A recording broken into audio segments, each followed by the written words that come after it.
What's up, guys? My name is Anthony Ortega. I am a junior physics major at the College of New Jersey. Hi guys, my name is Kira Mobius. I am a junior physics and secondary ed major at the College of New Jersey as well. And today we're going to tell you a little bit about non-Newtonian fluids with a focus on Oobleck. We're going to do this through demonstrations and then a discussion of the science of Oobleck afterwards. Yep. So let's get ready to apply some pressure and get thick. What's up, guys? So right now we are actually going to show you how to make Oobleck, which is a non-Newtonian fluid. As you can see, we're in person, we're wearing masks, and we are socially distant. Yeah. So Kira, would you like to explain the ratios? Yeah, so to make oobleck, you basically need to take 2 cups of cornstarch for every 1 cup of water that you add. We're going to make a bunch of it in this bucket and Yes. kind of walk you through it. Yeah. All right, so the ratio for cornstarch to water is 2 to 1. So for every 2 cups of cornstarch, we will add 1 cup of water. So, oh, wait, almost there. Come on. Wow. That's 1 cup. It's fine. Okay, and here's the second cup.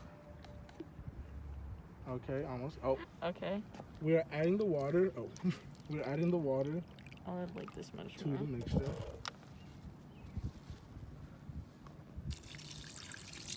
Okay. And now we are going to mix everything. So right now we are mixing everything up. As you can see, this is a great consistency. So we have a test demonstrator, Katie. So Katie, punch that for me. Wow. Wow. Wow. So this is an example of how non-Newtonian fluid is. So as you can see, she's making it into a ball and it looks solid. Now stop mixing it. It just melts in her hand. Wow. Impeccable. This time we're going to drop both balloons and watch what happens.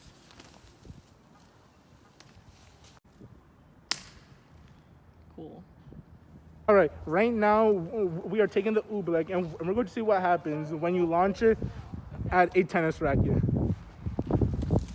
As you can see, it broke up into multiple small parts because when she hit it, the force turned it into a solid and now it is melting, turning into a liquid. All right, and this is what happens when you hit a water balloon filled with water. You see, it cannot absorb as much pressure and force as the Oobleck. Welcome back. Wow, those are some great demonstrations, if I have to say so myself. But now you guys are probably wondering, what is Oobleck? But I feel like before we get into what Oobleck is specifically, we should dig deeper and talk about non-Newtonian fluids. So Oobleck is a non-Newtonian fluid, and pretty much a non-Newtonian fluid is a substance whose viscosity changes with the application of stress or strain. So pretty much in our demonstrations, you saw whenever we applied pressure or punched the Oobleck, it became a solid, and that's pretty cool. But something you guys are probably thinking is, wait, oh, is Oobleck going to be the only way I'm ever going to interact with a non-Newtonian fluid? And the answer is no. Actually, there are a lot of non-Newtonian fluids that you will run into in your day-to-day life. And some examples then would be blood, ketchup, paint, honey, and then I like carrots. We also have custard and the obstacle that you always thought you would face and yet never did, quicksand. A little bit more about Oobleck specifically is Oobleck is what's known as shear thickening. And Anthony talked about it a little bit before, and we saw it in the demos.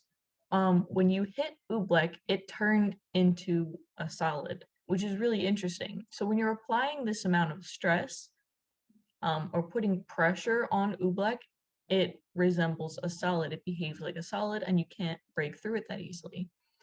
And as the scientific terms for this means that it gets more viscous when stress is applied, which is what makes it a non-Newtonian fluid.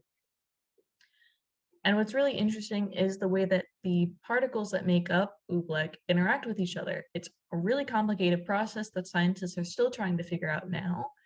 But what they do know is that it's what's called friction dominant. So there's a component where At some times, the particles that make up Oobleck are always in contact with each other and make that locking mechanism that make it seem like a solid.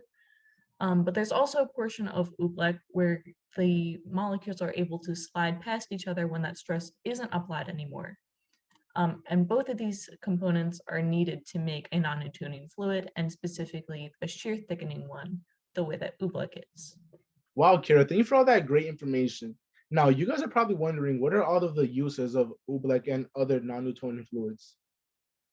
Like, other than just fun science experiments. And actually, there are a bunch of uses. So, Oobleck and other shear thickening materials are being used as a base design for armor and soft robotics technology.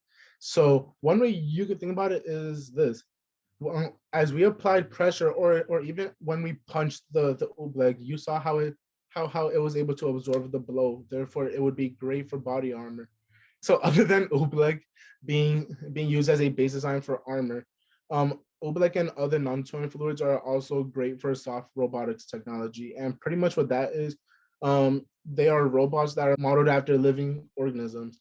For example, there was this one company that made a jellyfish that they used to test global warming.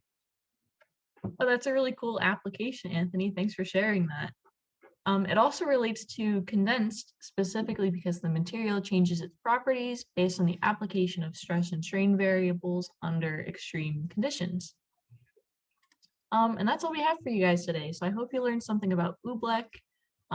Thank you guys so much for watching. Like and subscribe for more content. And smash that like button for the YouTube algorithm. If we get 1 million likes, we will fill an entire swimming pool with oobleck, and I will swim in it. So smash that like button, get us to 1 million likes, and yes, I will swim in it. So thank you guys for watching and have a great day.